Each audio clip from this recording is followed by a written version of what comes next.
Let me tell you why I really hate ROAS as the primary measurement. So if you want to grow your business and you're using paid traffic to do it, return on ad spend could cause you to go off the rails and go into the ditch. And let me show you what I mean here. So first, just to catch you up, make sure we're all talking about the same thing. ROAS, ROAS is return on ad spend. Okay, this is the metric that so many business owners are talking about when they come to an agency. They come to somebody and they say, "Hey, I want to grow my business. This is how we're going to measure it." Let me jump through a couple of examples here to show you what it is that I mean and how this can cause you some problems. All right, so got a simple little graph here. Essentially, we've got money going up and down on the left, and let me draw a couple of scenarios here just to show you how I have seen this, how this can play out. So I'm going to use red for spin and say we are going to be targeting a 3x ROAS. So this is what a 3x ROAS would look like.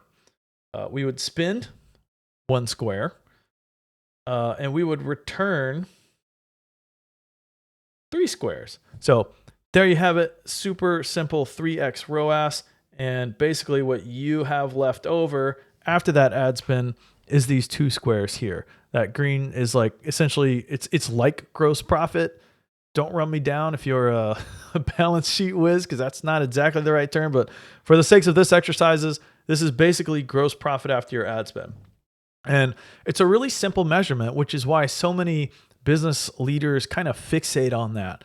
But let me show you how, if you're directing a team, if you're in charge of leading a team and you're giving them this as guidance, this is how it can go horribly wrong. So let's take another example over here, and we're going to spend a little bit more this time. So I'm going to spend, we'll call it 3 squares, which would mean our return is actually going to be 3 times that. So 1, 2, 3 segments here, which means this time I have this left over. And that's my profit there. So again, I have 3x ROAS again. Now, if I zoom out and I just look at these 2 pictures side by side, it's probably immediately clear why this is a problem, right? Because on one hand, I've got this much ROAS, and on the other example, I have this much. These are essentially the same amount of ROAS. And here's the big problem.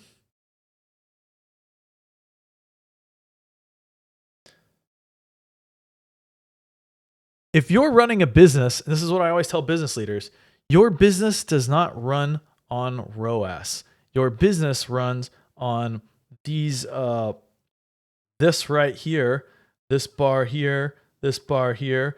This is essentially your profit, okay? This is like cash in the bank.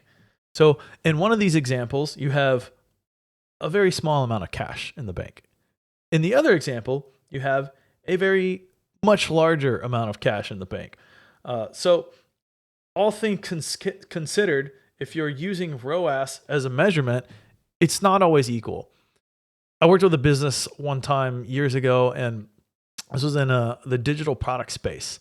And I mentioned that as a qualifier because in a digital product space, you don't really have a COGS. There's not much cost of goods sold.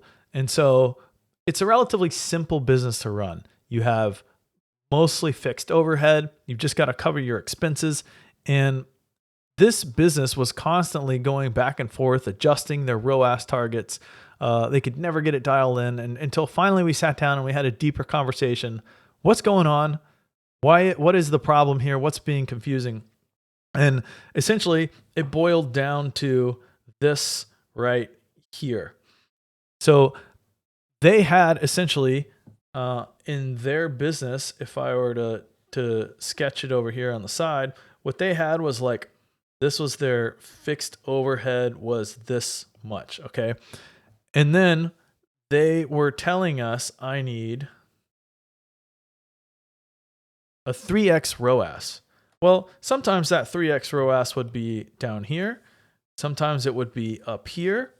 But what they really cared about in both of these, in all times, what they weren't communicating was that they ultimately needed this red bar here to be covered. Because if they couldn't cover this red bar, then they were out of cash and they didn't have enough in the bank to make it work.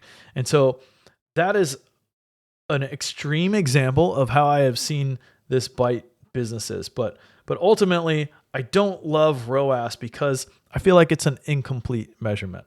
So it's kind of like measuring how fast your car is with miles per gallon. If you are going to use ROAS, remember that it's just one point in space.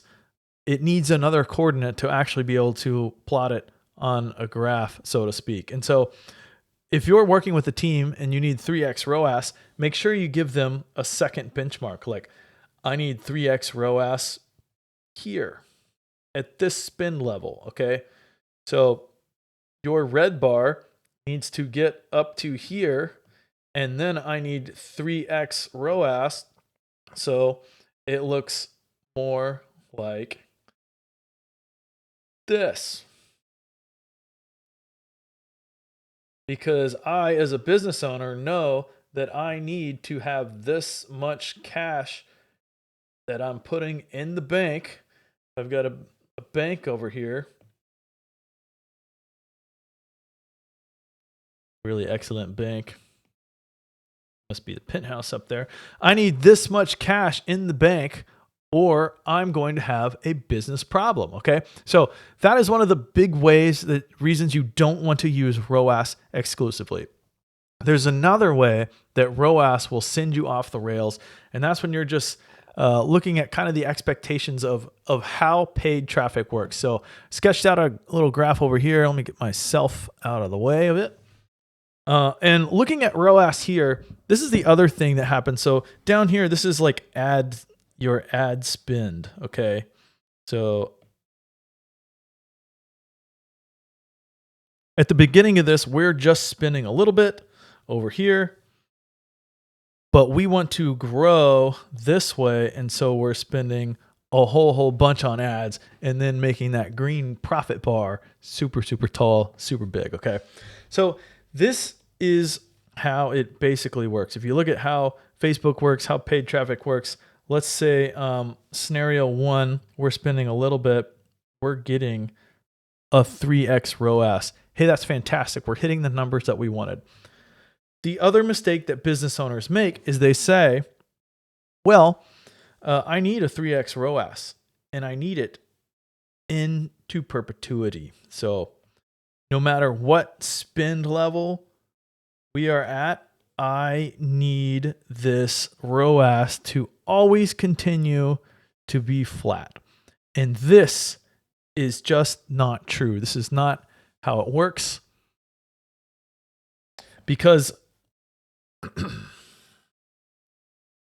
the way that the Facebook algorithm works and other algorithms in Google as well is like, as you spend, you should expect this to go down like this. This is more of a return you would expect. And this is a super dramatic, this is not to scale. Like, don't look at this number and think, oh, that's how it always goes.